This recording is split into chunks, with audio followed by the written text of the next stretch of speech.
Rearmed Alfred provides Arcane Qiang as the inheritable Arcane Lance to all of the Lance units, and this video is going to be a guide on the best users of it and the builds that you can run with this weapon. Of course, you should be giving this weapon to your favorites, but if you have multiple ones, then this video is going to be helping you decide, and also giving you ideas on how you can build with this weapon. So Arcane Qiang is a 16 might arcane weapon which gives you -1 special cooldown and also +5 to all of your stats.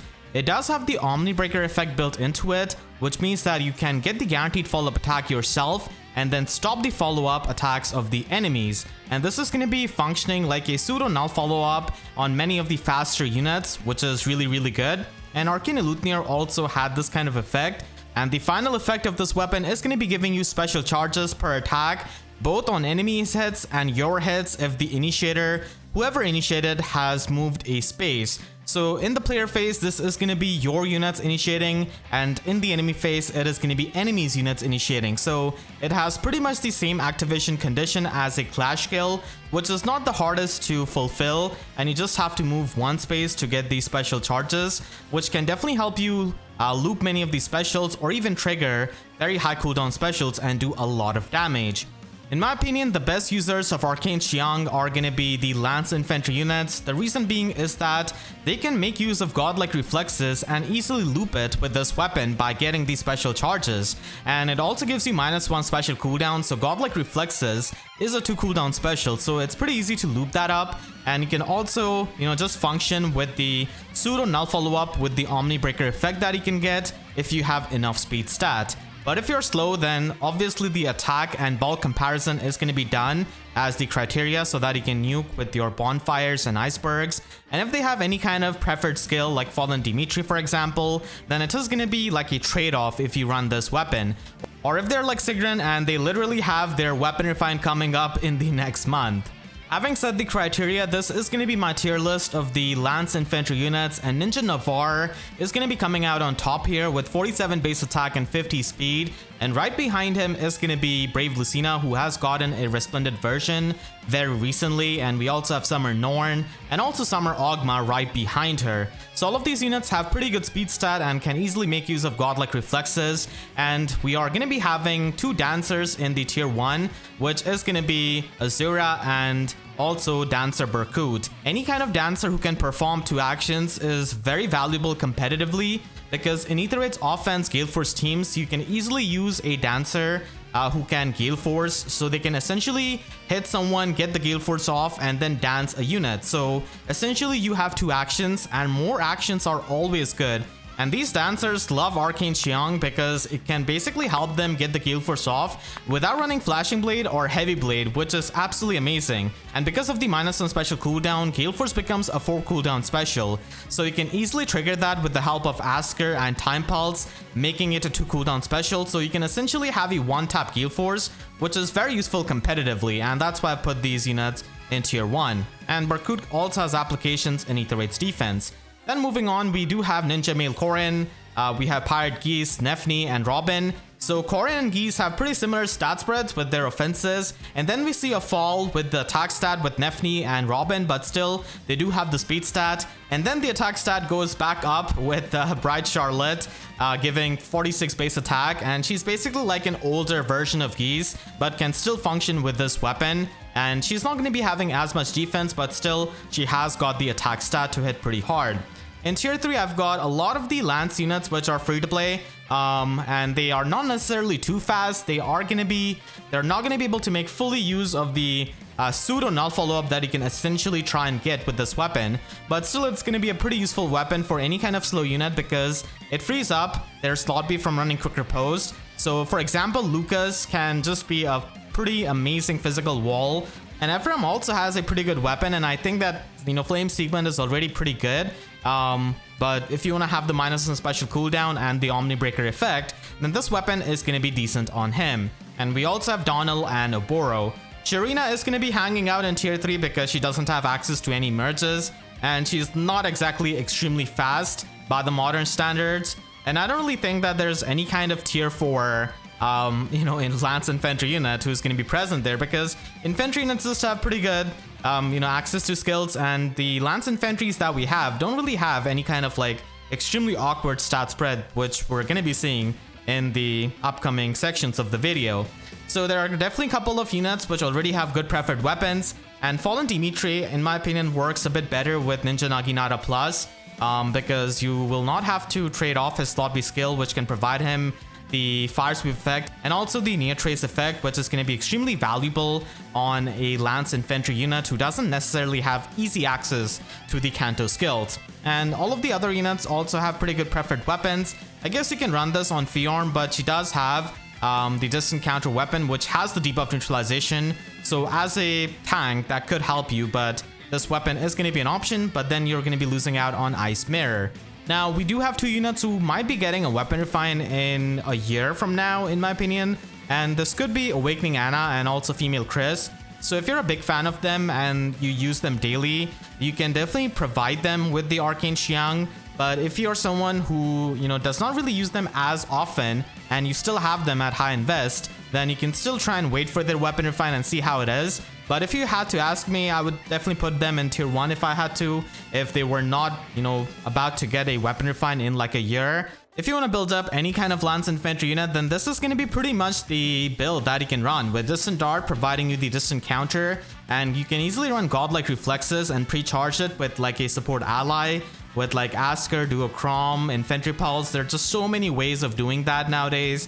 So you can easily have it charged up and then loop it with your Arcane Lance, and you can also run Close Call 4 for its damage reduction and the Phantom speed built into it, which can definitely make it a lot easier for you to trigger Godlike Reflexes and also Speed Smoke 4. So this is a full damage reduction build, but if you don't really want to run Distant Dart, then Attack Speed Finish 4 is going to be an insanely good option here, because this weapon does help you trigger specials easily, and with the finish skill, it is going to be having amazing synergy, and especially when you run Velocity, which does give you Null Guard, so it is going to be helping you trigger specials without any kind of trouble. So this is the build that you can also run on Brave Lucina, for example, and these are just the sample builds which you can apply to a lot of the units on the tier list essentially. And you can also run some other offensive slotty options like Attack Speed Ideal if you don't necessarily have access to the finish skills. You can also run Vital Astra with this if you pre-charge it, and you can essentially trigger this twice in a single round of combat, even if the foe has got guard, thanks to these special charges that you can get with the Arcane Qiang. So this is going to be a pretty nice option if you pre-charge it, and it is going to be stacking up with the damage reduction. So Attack Speed Oath 4 is going to be a pretty good option here as well, because you can move spaces, and that is going to be activating the special charges effect of the weapon. So that's why it's a pretty nice option, and it also provides you extra offenses. As I explained before, the dancers definitely have a competitive value with this arcane weapon, because they can function in Ether Raid's offense as a one-tap Gale Force unit with Time Pulse and Quicken Pulse, or you could also run Berkut on Ether Raid's defense if you have him at like max investment. Then he's going to be an anti-Mila dancer, so they can always be run with a build like this on a Gale Force team. You can also run this with a Bulwark skill so that you can stack up healing with the finish skill. So Null Follow-Up is not necessarily a mandatory thing that you have to run now, because you can essentially get the pseudo Null Follow-Up effect with the Omnibreaker effect of the Arcane Qiang, because you're going to be able to double the slower units who have follow-up negation effects, and you're going to be able to stop their follow-up attacks. So that's why it can work like a pseudo Null Follow-Up, and that's why I've been saying that. So this can definitely be run for some healing, and you can also run this build on slower Lance units, essentially having the guard skill from the stand skill, and then attack defense bulwark is going to be pretty much the best lobby skill for a lot of the slower units, as you don't really have to run quick riposte. And this can also give you the healing. Panic Smoke and Pulse Smoke are going to be pretty good tanking options, and you can just retaliate back with bonfires, which are going to be doing a lot of damage. Lance Armors are also going to be good users of Arcane Qiang, and you can basically run them with Savvy Fighter or Hardy Fighter, because they do get the auto follow up, so it does make it a bit easier to run Hardy Fighter if you want to do that. And fast armor units are definitely going to be appreciating this, because a lot of the threats like Brave Seliph and many of the meta melee threats are going to be pretty fast. Being able to stop their doubles by being fast enough is definitely going to be really helpful, and if you're going to be faster, then you just stop the follow-up attacks of any kind of other slower enemies as it is. But even if you're bulky, then your bulk definitely matters for the criteria and how you can nuke hard with your attack stat and bonfire and icebergs. So as I was talking about the fast armors, there are not too many of them. In fact, there's only 3 of them. So we do have Winter Hilda as pretty much the winner here as a fast armor, having 46 base attack and speed, and also 45 base defense, which is definitely pretty nice for near safe tanking. And then we have Valentine Eliwood with that 47 base attack, but not as much defense. And then we finally have Winter Robin from 6 years ago, who can definitely function as a rather faster armor compared to all of these other units. So these are not the fastest units like Eliwood and Robin. Hilda is definitely going to be workable with that speed stat, but you know, Eliwood and Robin are still not exactly the fastest units, but still they can make use of the Hardy Fighter and Savvy Fighter builds at like max investment. If you do invest into them enough with like speed asset, summoner support and all of that. The bulky armors can also benefit from this, especially someone like Cervantes who has a speed stat right at the point where you can pretty much get the +5 speed out of the Arcane Lance and basically deny the follow-up attacks of many of these slower units who are going to be slower than you. So that is pretty good, and Effie is also going to be really appreciating this kind of solid weapon compared to her weapon refine. And Benny does have that amazing mixed bulk, so he's also going to be a pretty nice option here.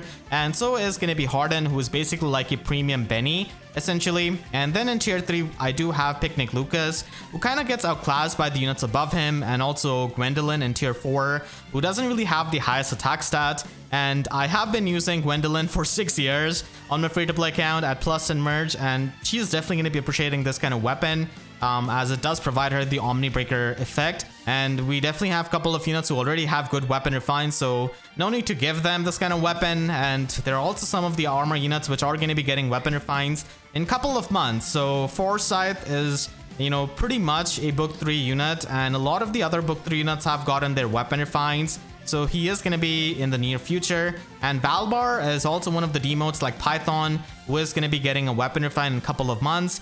Rudolph is going to be a seasonal refine in June 2023. And Gatry is probably going to be getting one in early 2024, just like Awakening Anna and Female Chris. So he is going to be, you know, longer than any of these Lance armors, but still, if you do use any of these on a daily basis, then you can try and give them this weapon. But probably not Forsyth, who might just get a weapon refine in just like 2-3 months. And if you're going to be building up a Lance armor with this weapon, then a fast one like Hilda can definitely run Savvy Fighter, and also run Attack Speed Bond 4 from the Divine Code section to get the debuff neutralization to her attack and speed. And Attack Speed Near Save is going to be the ideal option here for a fast unit to get all of the speed that she can, so that she can deny the follow-up attacks of some really fast melee threats. And you can also run her with Hardy Fighter and Pavis. So Pavis is going to be a 2 cooldown special, and you can easily pre-charge it with Hardy Fighter and essentially loop that special because of the special charges. So that is pretty good for the longevity and being extremely annoying near save unit. And this is going to be making her a lot more solid as a near save unit, because a lot of the nukes which have maybe pre-charge specials or anything like that, they're going to be attacking into the Pavis, which does give you a lot of damage reduction with Hardy Fighter. And Kesha's Stance can provide you with the guard effect, which is definitely going to be helping against the brave hits, or against the units who trigger their special on their follow-up attack. And then if you are going to be running a slower unit, then Special Fighter 4 can be a pretty nice option for the healing. Now granted, this is going to be overlapping with the special charges of Arcane Qiang, but still this is going to be a pretty nice slot B option for healing and also for getting the guard effect. And you wouldn't really have to run a stand skill in the slot A. Instead, you can just run Attack Defense Bond 4 from the free ephemera manuals that we have got, and this can definitely help you with the healing and doing massive amounts of damage with Bonfire, and also in a way reducing the effects of Fatal Smoke, which I guess is probably not going to be happening that much with Special Fighter 4, but still it's definitely one of the things which it can provide. And then we have Benny, who can be run with this kind of build, and you can still run like Slick Fighter honestly, just for the debuff neutralization, not necessarily for the follow-up attack I suppose, but still the debuff neutralization to someone like him who has good mixed bulk is going to be really helpful, and also debuff neutralization to his attack stat. Effie can also run a Hardy Fighter Sturdy Stance build with Pavis, because she doesn't really have as much raw defense as some of the other armor units, so she can run this kind of build. And you can also run Benny as a var save unit if you really have the resources, and he does have the resistance to definitely take on many of the mages. So with Hardy Fighter Distance Stance, he's basically going to be able to trigger Aegis twice in a single round of combat, even when he gets doubled by the opponent. So this is going to be a more of a surviving build with just stacking up all of the defense and resistance that he can possibly get. We have a lot of Lance Flyers and Lance Cavaliers to go over, so let's begin with the Lance Flyers, and this is going to be my tier list for them. There are definitely going to be quite a lot of them in tier 2, but in tier 1, we do have Summer Ingrid and the 3 demote Lance Flyers that we have got, who all have pretty good speed stat. So the speed stat of these Lance units in the tier 1 is definitely going to be pretty high, and Earnest, even though she does have a weapon that can give her the brave hits, it's not really all that hard to outsource the brave hits from Brattle Katria or Winter Cordelia. So if you're going to be trying to mix things up and not really depend on her preferred weapons condition, then this could be an option. And she's basically going to be like a premium Marcia essentially, so she can work out. And we also have 2 Lance Dancers here again in Dancer Lorum and Dancer Eldigan. Now these are not going to be as good as Resplendent Azura in my opinion, because having used a lot of Gale Force Dancers and a lot of Gale Force teams, they just have access to the infantry only skills like Time Pulse, Infantry Pulse, all of that, which these Flying Dancers do not have access to. But still, at the end of the day, they are going to be functioning as a Gale Force Dancer, which are going to be having competitive use, and that's why they are in tier 1. In tier 2, we do have some of the older units like Cordelia and Tana, but they still have got the Resplendent stats to basically modernize themselves a bit. And Farina can get the dull all effect against the enemies with enough dragon flowers, but still, this is overall going to be a superior weapon in my opinion, because flying units who are especially fast don't really have to run any kind of flow skills by running this weapon, as you essentially get the pseudo null follow up. If you don't really want to be supported with Shigore's weapon refine, then this weapon could also be an option. And we also have Dehorba here, who's going to be a pretty excellent user of Pegasus Flight 4 and also Pegasus Flight 3. And Fila is going to be above her with like better speed and better resistance, but Dehorba can still work out fine. And we have some of the Lance Flyers which are not really seen all that much, but they can still function with their stats and with this weapon. And we do have Seteth, Est, and also Melody in tier 2. So Melody is pretty much like a bulky Lance Flyer who can function with this weapon, who also has decent amount of speed like Est. And Est for a Gen 1 unit still has pretty good attack stat at base 46, so that is pretty good. And then in tier 3 we do have units who are not going to be as fast or as defensive as the units above them. In tier 4 we do have units who don't really have as much attack as the other Lance Flyers, which can really limit their combat potential. But still, like Claire and Florina can use their resistance, and then Tsubaki can use his defense to get the extra damage. But at the end of the day, they are still going to be having low attack stat, especially Claire and Tsubaki. There are just so many Lance Flyers that are about to get a weapon refine, like Sigrun is about to get a refine next month, and then Cormac is going to be getting in May. Cervantes is going to be getting in August, and Heath is going to be getting in October. So we have a lot of free-to-play units getting that, and Altena is going to be one of the demoed units who can get it maybe in later part of 2023. And same goes for Subasa and Fiora. And Duopala is going to be getting a weapon refine in like January 2024 if we keep up with the seasonal refines like we have been at the current pace. Arcane Qiang can pretty much help you not run any kind of flow skill and pretty much just run the Neotrace skill easily on your units. And this is a build which you can run on any kind of flyer with a cat skill, with a trace skill, and a rain or a hold skill. It's a pretty universal build, but you can also run the clash skill because it does have good synergy with the clash condition of the weapon. And you can also run Oath Force skill here. And of course this weapon is going to be pretty amazing for gale forcing, so you can try and run that on your Cordelia. And you can also run Sword Sparrow actually, so that you can get some healing by using a high cooldown special like Ignis or Glacies. Any of those specials are going to be pretty good. Just watch out for the guard effect, as you don't really have access to any kind of null guard effect with this weapon or with any of the flyer skills. So definitely need to watch out for that. And you can also use the Gale Force Dancers in Aether Raid's offense. I regularly use Dancer Eldigan, and he can also be used in Aether Raid's defense to function as a bit more annoying Dancer, because he's not going to be dying that easily because of the follow-up negation effect of the Arcane Lance. You can also run this build with attack speed unity and the Oath Force skill. So Oath Force skill is going to be a pretty nice option offensively, and also helps you teleport and move these spaces. And then Neotrace is going to be helping you pretty much retreat, and Unity skill is going to be also protecting you against the debuffs. You can also run this build on a bulky Lance Flyer with the Clash 4 skill, the defense version, and also the attack defense Neotrace, and pretty much stack up the debuffs with attack defense hold. And then finally, you can also run Dive Bomb actually from the Divine Codes on a good attack, Lance Flyer like Est for example, and she can just trigger the guaranteed follow-up attack and trigger Iceberg on her follow-up attack because of the special charges that she can get, and thanks to the Dive Bomb's consecutive attacks which you can get. So it can function like a pseudo brave effect, but overall I do like the Near Trace build a lot more as it does have the mixed phase utility. We definitely have no shortage of the Lance Cavaliers either, so in tier 1 I would put Valentine Owain, Summer Ash, and also Spring Minerva as the fast Cavaliers. And Ash does have a preferred weapon, but in my opinion this weapon that we have in the Arcane Lance is gonna be a lot better because it doesn't really depend on the enemy's buffs like the Binding Necklace effect of Ash's preferred weapon. So it could be a nice side grade essentially, and then Spring Minerva is definitely going to be appreciating this weapon.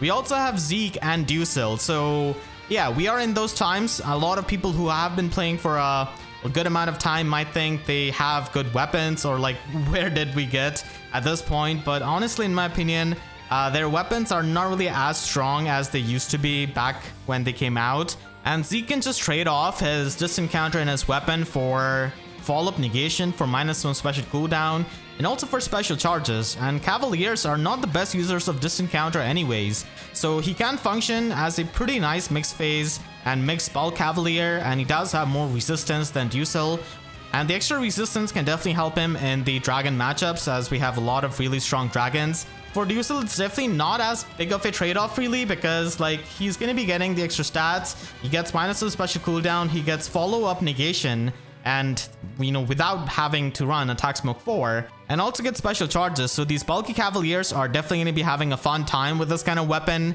but just hope that you don't face null follow-up enemies because null follow-up kind of ruins these kinds of weapons, but still they are going to be really bulky and defensive and can retaliate back with bonfires, so that is definitely going to be doing a lot of damage. And then we do have Neo Lake Yarn, who's basically going to be like an older version of Spring Minerva with the speed and defense distribution that she has got, and Ferdinand von Ayer can also function as a pretty nice Lance Cavalier in tier 2. Summer Cordelia's speed is definitely better than I remembered honestly with that base 47 at max investment. Her attack is not going to be all that high, but that speed stat is definitely going to be helpful because like I said, these kinds of weapons can be stopped by null follow weapons, and the faster you are, the less susceptible you're going to be to the null follow-up effects essentially.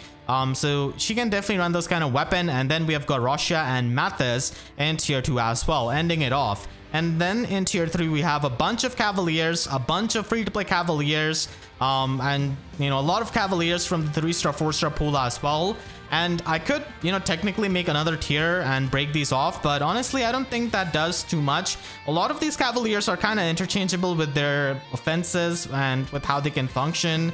Some of them are going to be having higher attack and higher defense than the rest of them, while the other ones have more speed than them. And you know, all of these Cavaliers basically kind of get outstatted by the Cavaliers above them because they're going to be depending on their stats when they're going to be running an arcane weapon. You can only run preferred skills with arcane weapons.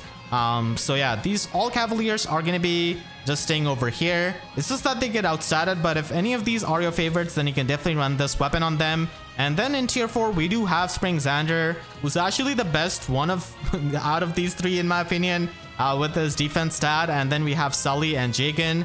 Sully does have the speed and Jagan does have the resistance, but they do lag in the attack department quite heavily, and also when it comes to their defense. Conrad is going to be getting a weapon refine in April of 2023, and Dimitri is kind of overdue for his weapon refine, but seeing as how Claude has got his weapon refine being a 3 houses lord, I don't think Dimitri is that far away. And same goes for Percival, who is a book 3 unit, and a lot of the other book 3 units have got their weapon refine, so Percival should also not be that far away. Just like their flying counterparts, the Lance Cavaliers don't really have to bother running any kind of flow skill, especially when they're fast, so they can get the pseudo null follow-up with this weapon and can just run the clash skills because they have the mobility, and it does have good synergy with the effect out of the Arcane Qiang.